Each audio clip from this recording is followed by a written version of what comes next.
Listen. The reason that the Bible prophesies a judgment is because there was no justice in the way the world has ruled. Now, I showed you about law, right?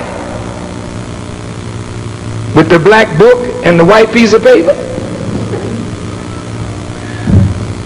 If we live in a world that upholds you because you're white and condemns another simply because they're black, that's not a world of God. That's a world ruled by Satan. Now, to white people, listen. This is serious. Because you didn't go get your people and bring them here to make them slaves. Your fathers got my fathers.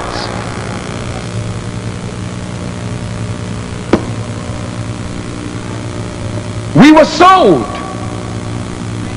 We were bought. We were abused. We were mistreated. We were deprived of the human right to know, not for a year, not for 10 years, but for 300 years. That's a long time to mess over people. You didn't allow us to marry. We just made babies and the slave master took care of them. So today you're angry with us because we're still doing the same thing. Making babies for white folk to take care of. But as you sowed, now you reap it. Look. I'm just talking about justice now. My Chicano brothers and sisters, you are kin to the Native Americans.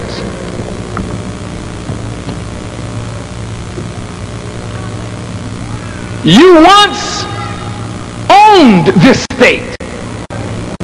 You once owned Texas, and you once owned Arizona and New Mexico.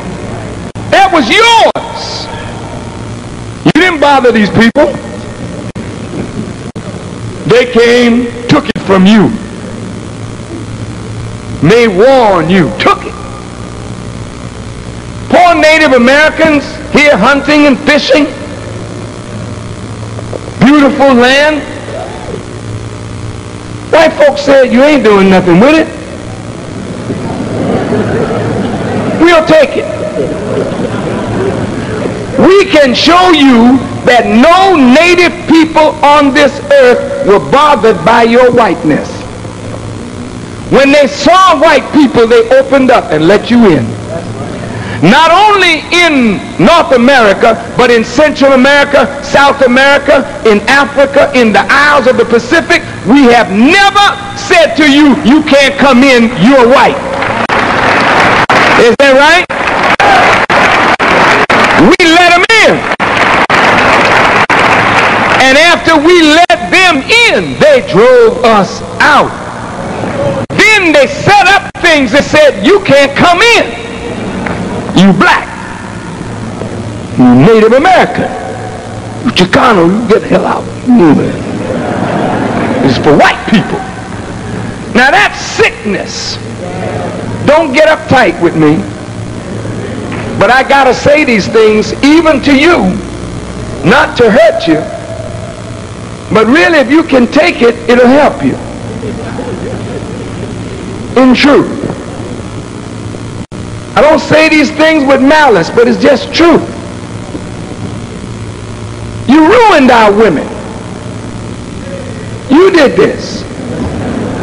You killed us as men, and our women became your spoils. That's why a black woman today can't be raped. Not by you. Because really, in truth, you think every black woman is yours. You ruined our women. And you destroyed our men. We didn't do anything to you to deserve this. You did it out of a hatred for us. And out of fear of the power power in the testicles of a black man. You know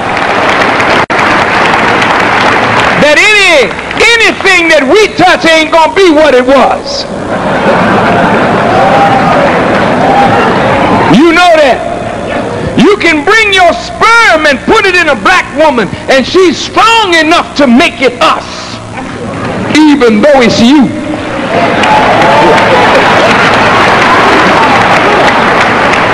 Francis Cress Welsing calls it the fear of genetic annihilation. Dr. Francis Cress Welsing is right. Out of this fear and hatred and envy of the original people, you have destroyed us all over the earth. And you have set up a system, an educational, political, social, economic, and even a religious system that God rejects. Listen to me good now. This is the wind-up. God rejects a political system that doesn't have justice in it. God rejects an economic system where the wealth is in the hands of a few and the masses of the people have to scratch for what rightfully belongs to them. How in the hell can one or two people own the earth? We all come up out of it. They come up out of it. They got to go back down into it. But we got to pay homage to them because they took the earth from us. And then the value that is in the earth and under the earth, they take it out, make us work the mines. And we end up with nothing. And they pass on that they have stolen to their children. And their children wax fat and then say to us, we didn't do that to you all people. We wasn't around when that happened to your people. You're right. You were not around, it's true, but you are the beneficiaries of what your father stole.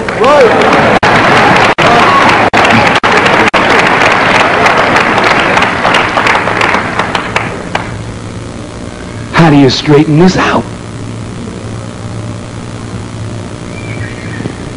And I saw a pale horse.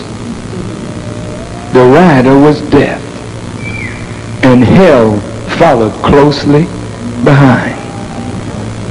And I must respectfully say to Caucasian people, everywhere you've gone, death came with you, and hell has followed closely behind.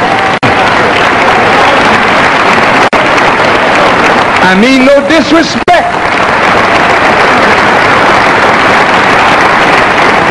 I mean no disrespect. But a horse is an intelligent creature. And the Honorable Elijah Muhammad said to us, we should not eat horse meat, even though it's a good meat.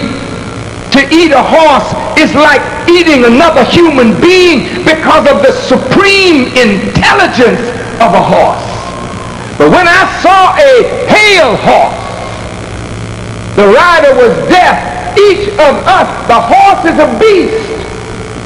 But when death rides the intelligence of a human being, he becomes an intelligent beast. Are you listening? And what is the death that rides the intelligence? It is when the intelligence makes you think you know better than the best knower who created this wonder called universe. And as long as you think you know better, you don't have to follow God, you don't have to obey his prophets, you do what you please, then death is riding your intelligence, and hell follows you everywhere you go. And I saw the sheep. They had the mark of the beast in their forehead and in their hands. And here we are, human beings.